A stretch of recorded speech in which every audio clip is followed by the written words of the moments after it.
of being able to have a wall at work where you post things, a virtual wall where things are being posted, where you're able to share information, collaborate, have the idea of likes. So a like is I post something, maybe a picture, or maybe in the case of work, a PowerPoint presentation, or a PDF of a document I've created. And my coworkers could like that document in exactly the same way that they might like a photo of my vacation. And so that idea of using technology, adopting consumer behavior in the workplace. And so the way we really talk about this is consumerization of the enterprise. So as all of these people are entering the workforce, they're entering the workforce with their smartphones, with all the apps that they had at home. And their expectation is that the technology they have in the workplace is at least as good as what they had at home. And I constantly give the example of somebody that was doing their homework in their bedroom, in their parents' house, interacting with their friends, being able to do rapid searches, being able to get any answer they wanted, collaborate with 10 of their friends at the same time, and then they go into their first week of work. Imagine their shock and dismay when they go work for this global enterprise that they think is going to have this amazing technology available to them, and it's virtually impossible to do anything slightly similar that you were able to do in your parents' bedroom at home, in the workplace. And so that's the gap that needs to be filled. And so we're seeing very rapid transformation of all enterprise software and, quite frankly, enterprise hardware to adopt to this changing expectation, because there is no time anymore for a user manual. Right? The whole concept of user manuals doesn't exist anymore. Just think about that.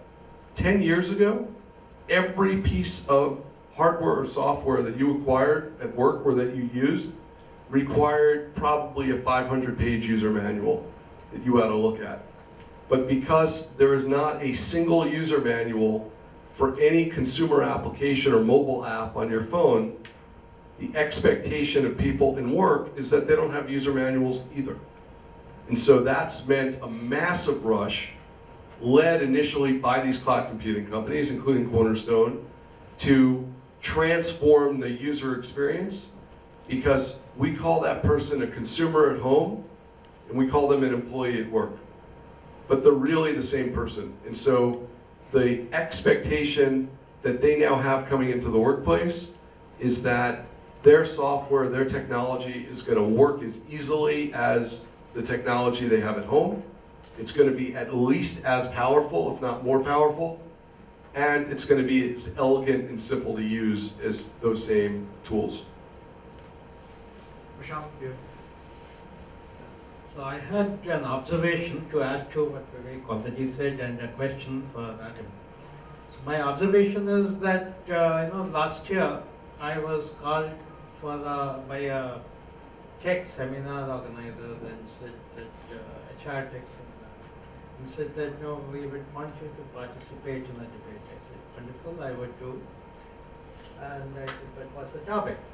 And the topic was, is HR for technology or is technology for HR? So I declined. The organizer said, why? Because I said, the topic is meaningless.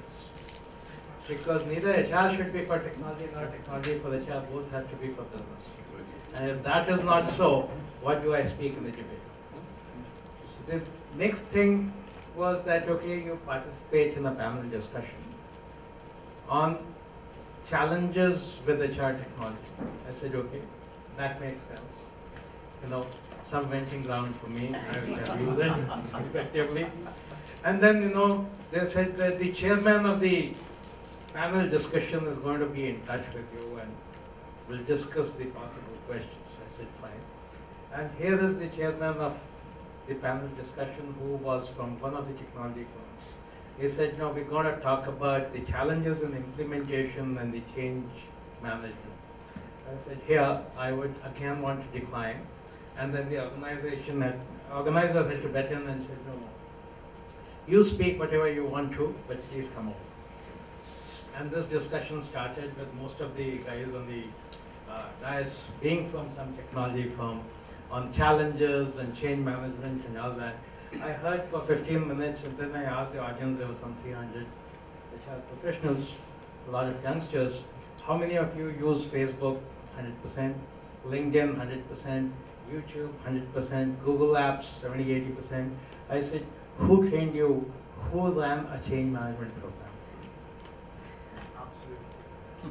So that technology, as Adam rightly pointed out, and thank you Adam, that the consumer technology has moved ahead of enterprise technology because consumer technology is open market competitive, right? Whereas enterprise technology is held in a few hands. And therefore, a drive to standardize us into the technology rather than enable us through the technology. And here I go back to my office and my group head of IT says that there's a presentation by our technology consultants and we would like you to attend it because there's also HR in it. And I enter that and it's about how you should set up a group level committee comprising the group IT head and the group HR head and all that to make sure that you have minimum customization. I said, then how do we run the business? No, the way IT runs. You run your business, you align your business to IT. I said, this is wonderful. And, and then we talk of aligning with the business. And here, now, I said, why is this happening? And I'm running a program where what I call 30, 60, 90, at least 30 minutes of discussion on goals, 60 minutes on feedback, and 90 minutes on appraisal. And here, some of my CEOs telling me, hey, but it's all available on our IT platform. Why do you need to waste our time on discussion? This will be humongous time. I said, how many people do any manager manage? They said, 7 to 8. I said, okay, 30, 60, 90, how many hours? 2 hours? 8 into 2, 16 hours? 2 days in a year? You don't have that much time? What was your best performance discussion? And all of them had where my manager told me this and needed to. And I said, why are you depriving the younger generation of that same experience? Did you have a great performance discussion with your laptop? And thankfully, after a year, we have generated printouts out of the IT system and gotten our managers to discuss the performance with the employees, with their team members, and both of them signing off.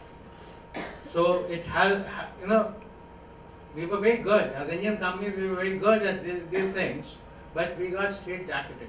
And I had a discussion then with my vice chairman and my group IT head, etc., that why did this happen? The decibel levels about technology is very high in the market, right? Because if you look at the contribution of technology firms to the services sector, and services sector is the biggest contributor to GDP, is very, very high. And in a capitalistic market, it's really the money that's driving the decibel levels and taking us to the American and European ways, making us forget the Indian ways of humanizing relationships. And then we have to invest a lot of team management time and dollars to go back to what we were good at, right? So, and that's because perhaps even forums like this, which I thought would be more focused on HR strategy, are focused on HR technology. Now, which needs to, I believe, change in the interest of our businesses, our people, our colleagues, and our HR security. So that was my observation. And my question is that, thanks Adam, you've half answered my question already in the last one. But, I made a pinhole camera when I was in 6th standard. And I had an encyclopedia gifted to my me by my father, so I read from that. My elder son, who's a second year student now, he made a pinhole camera and he went to Wikipedia. And my younger son, he made a pinhole camera and he went to YouTube. Right? So that's how the learning is changing. And you know, if we just go by the third party content, that is like technology. That's again standardized and to Vivek's point, caters to maintenance function. Caters to improvement in the maintenance capability. And if we do that, we will have more and more maintenance. But if we have to align our initiatives to business strategy, and if we believe that the strategies are unique, if they're not unique and even they are standardized, then that's fine. But if we do believe that they're unique and there are reasons we succeed in the marketplace, then there's a need for customized programs. Cost of developing these customized programs is becoming huge, right? As we move on the road, the traffic is not same on the roads, but there's crowdsourcing of data to help us guide through that traffic. Are we as enterprise, and that's consumer, are we as enterprise geared to, and that's where integrators like Cornerstone should come in, to crowdsource training programs developed world over for different kinds of strategies, and like a YouTube, help us, and no, I mean, clients can say whether I want to share or I don't want to share, but those who want to share, and I'm sure that a lot of companies would want to share, you know, that would be huge value by IT rather than what we are leveraging IT for. And is there a initiative already on, which I would certainly like to be educated about, and if it is not, how can we get there? You want to try and take that? Wow. I hope everybody has another 2 hours to answer those points. On a lighter note, Prashant, you can have a performance conversation with your mobile phone with Siri. Let me just touch on really two of the things you said. So the first is, yes, going back to Vivek's point, you have the entrepreneurs focused on technology because in many ways that's driven their own businesses. So you have from the top an insistence on deploying the latest, greatest, most stable technology, which is then, because it's in relatively few hands, created the requirement that companies adopt the practices of the technology in order to operate in that technological environment, and that's all being forced from the top down. So you have no choice but to follow suit. Now, what's happening now, I think because of the flexibility of cloud computing, is you have, for lack of a better term, what I'll call enlightened technology. It's enlightened because it understands that technology should support the company strategy, not that the company strategy should support the technology. It needs to flow in the right direction. And so the way that works is essentially, because everybody has a different business, essentially the technology has to be flexible. And so the big change that's happened in cloud computing that nobody talks about, everybody talks about cost savings and control and security and scalability. The real transformation that's occurred with cloud computing is configurability, it's flexibility. It's the ability for a company that's got 200,000 people and a company that has 2,000 people to use the same system. Now this has very meaningful impact. So number one, it's giving the smaller companies the ability to follow the best practices of the larger companies. Number two, because of the configurability, and it's specifically because of the way cloud computing works, right? In cloud computing, when done properly, there is one code base for all clients. This is the way Google works, this is the way YouTube works, it's the way LinkedIn works. Now this makes sense in the consumer model because the consumer really doesn't have that many options, they just use whatever their favorite tool is. In the enterprise market, because different businesses have different requirements in different business units in different regions, even within a company, have different requirements. If you're going to have one code base for everybody, there needs to be hooks or dials in the code that allow a company to configure it differently for different parts of the organization or for different organizations to configure it differently. And so all of the top cloud computing companies today allow for this level of configurability. It's the only way that they became big cloud computing companies. So it's somewhat of a self-fulfilling prophecy. It's not that all cloud computing companies started out this way. It's that the ones that became big because they were able to handle all the different requirements from all these different clients with a single code base. And because of the configurability, you then are allowed to transform the technology to what your needs are.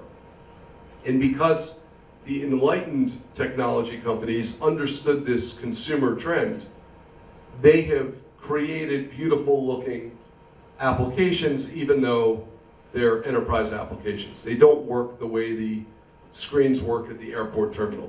They work the way Facebook and LinkedIn and all the consumer apps work. The other thing that's happened as part of this, and where change management comes in, because I do think there is a change management element with technology, but it doesn't have to do with the technology, right? Most people think change management was just like my last SAP rollout, where I had to train people at this 500-page user manual on exactly how to do processes that didn't exist before, and they have to change what they're doing. That was the old version of change management. The new version of change management with cloud computing, I view as opportunistic, which is when you deploy technology, it becomes a great excuse. So what I've seen at our most effective clients is that they use the deployment of software as an excuse to fix things that have been broken for a long time in the company, to change the way the company has been operating. It's not that they're changing it to follow the requirements of the technology, but rather they're using that time as an opportunity or an excuse to change the way they operate the business. And so we see this from a very interesting perspective as the vendor, which is that many of our clients, many of our complaints that we get from our clients have nothing to do with the technology. The complaint is they don't like the way the process is anymore, but it's because the company has changed the process. So when you implemented the 30, 60, 90-day process, it sounded good to some people, I'm sure other people hated it. Now, if you had technology that actually forced people to do the 30, 60, 90-day process and enforced that it actually happened and had reminders and notifications and dashboards and workflow management and electronic signatures to 100% ensure that every single person was following the 30, 60, 90-day process, the technology would meet your strategy perfectly. But people in the company would hate the technology. Why? Because they don't want to follow the 30, 60, 90-day process, the 30, 60, 90 process. And so we find that change management is not about adoption of the software. Change management is about leveraging the excuse, right? It's the perfect time to do something different. When can you do things differently as a big company? Very rarely. The CEO changes, a C-level executive changes, or a major acquisition happens. The only other really good opportunity is when you deploy new software. And so that is what change management should be about, and that is why we talk about change management, and that hopefully is a non-technology answer, but an HR strategy answer. So when you are deploying technology, you should absolutely be thinking about, how do I leverage this excuse to fix things that I've wanted to change for a long time and make it different in how things work. Thank you. Thank you. So I know we are at the probably wrap up we are another at 5 to 10 the minutes. last target. That's what I was Yeah. walking to. So, Okay. so Sorry, just go ahead. wait. No, no,